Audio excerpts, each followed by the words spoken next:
How do you make milkshakes on the go is a question I ask myself multiple times. So I have 4 of these bottles in my rucksack. 2 of these bottles are filled with protein powder at this point in time because this seems to be the most reasonable approximation to a milkshake, which I can also make and which is also somewhat reasonably priced compared to something else which is not that reasonably priced. Huel, for example, per gram of powder you get is almost twice the price as this protein powder here I am using. So I decided to go for protein powder. First out of financial reasons, but also out of other reasons. Now, the system I am using is that I have, first of all, a plant protein powder, but also this vegan protein powder, and 2 bottles of this in my rucksack. I then have 2 additional bottles. The first bottle is always my water bottle, so I don't put any protein powder or other powder in there. Now, the reason I have this is that, or this setup like this, is that I then can, first of all, also have my water electrolyted. So basically there's a grid that I can insert here, and this grid then, so I'm putting electrolytes basically on the bottom of the water bottle, and then I have this grid on there, which means whenever I then have it like this and then I drink out of it, that the electrolyte capsules, which are made for stomach acid, basically stay down there, and so I have always electrolyted water.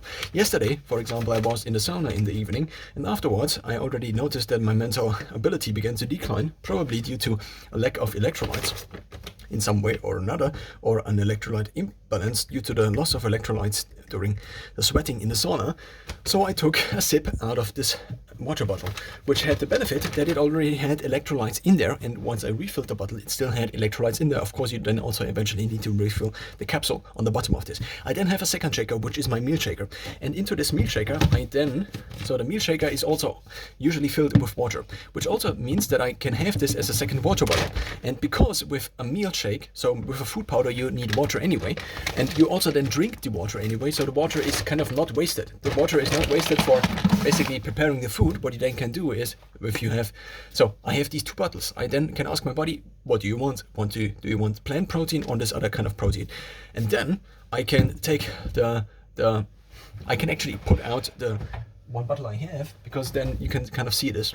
So I then have the second bottle, sometimes also electrolyted. I'm not entirely sure about this because electrolyte capsules also cost a bit, so maybe I'm just using salt. So this bottle then would be filled with water, usually up until the point where it then would result in a sufficiently liquid milkshake. So this would be probably about what I have in there. I then can take this bottle here, and then I just approximate, because I don't scoop. I don't have a device that measures then how much goes in there, apart from basically me estimating this. I then have this, and now here is the very tricky and reasonably well-designed part, which I happen to have discovered. This is an opening. How do you get now protein powder in here without making a mess? So this could be basically, for example, in a gym. Not basically, for example. This could be in a gym. This could be in the toilet of a library. This could be in a train and you're driving somewhere or traveling somewhere, and then you want to mix your protein shake. So what do? Not necessarily your protein shake, but also your meal shake if you put in different ingredients in here, or a meal powder. You take this and you open this up. Now I'm not opening this up because otherwise I would make a meal shake, but I currently am not hungry. So therefore, I can now have it like this. And then I take this and then I pour as much in as basically the maximum amount I can pour in is this, because otherwise there is kind of a mountain of food powder which then could get basically from this bottle. But if you have a safety margin of like only filling it up to here, then what you can do is just fill it in, and then if you then additionally have electrolyte capsules, then you can also kind of salt or electrolyte this whole thing, or you could salt the meal powder before or the protein powder before. Depends on where you add, in which part of the process you want to add the salt. Maybe also you don't want to add salt, but I found that I usually add salt in order to, well, not mentally decline during the day. So at least due to a lack of electrolytes. So I then have this in there, and then so also a question is, and this I had in the beginning, if I take this off, let's say, okay, this is the thing here.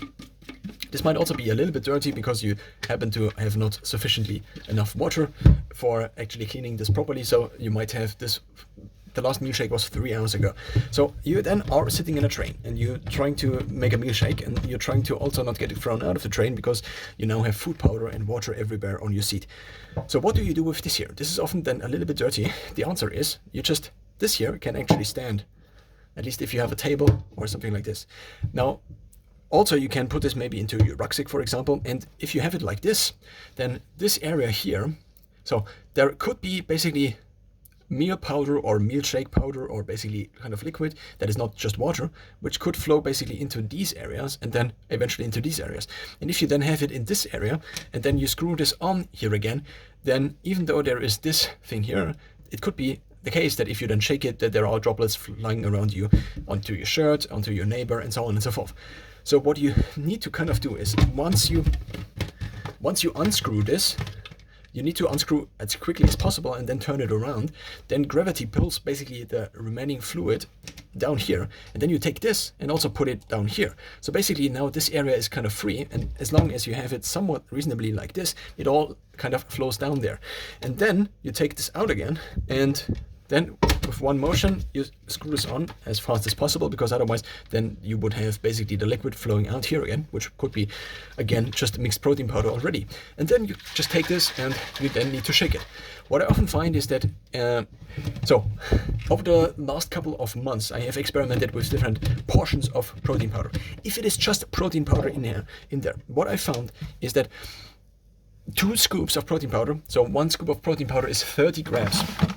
Now 30 grams of protein powder, at least the one I am the most often using, is, so per 100 gram we have 387 grams of energy measured in kcal. Then we also have 7 grams of fat, of which 2.5 grams are saturated. Then we also have carbs 4 grams, of which sugar is 4 grams. Then we also have 0 grams of fiber and 7 grams of protein, and also a little bit of salt.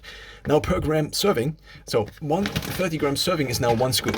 Now 1 scoop is approximately this here. So if I'm at home and I'm making my protein shakes basically from home, or I have the protein powder somewhere where I can basically scoop this, then I'm using these, and I used to use 2.5 scoops. So this is 70 milliliters, and also then 2 scoops like these. So it is 60 grams of a serving, which then results in 23 multiplied by 2, which results in 46 grams of protein if you have 2. I then increased it to 2.5 because I noticed that after I drank a protein shake, I often was not reasonably satiated, so I increased it to 2.5. If I then, after 20 minutes or 30 minutes, need to make the next protein shake, I rather basically have one protein shake that is a little bit higher in terms of caloric density.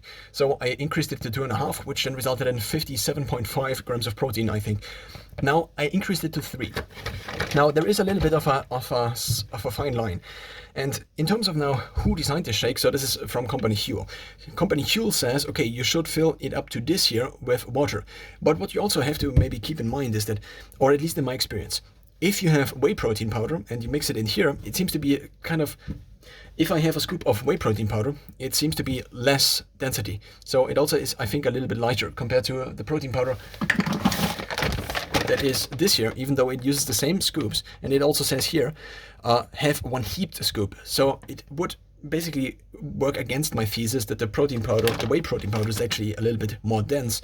But maybe this is just a less dense in terms of, I don't know exactly. It also has 77 grams of protein per 100 grams. So the protein density per 100 gram is the same. Nonetheless, if I have this other, it seems to draw more water. This is kind of what I'm trying to say.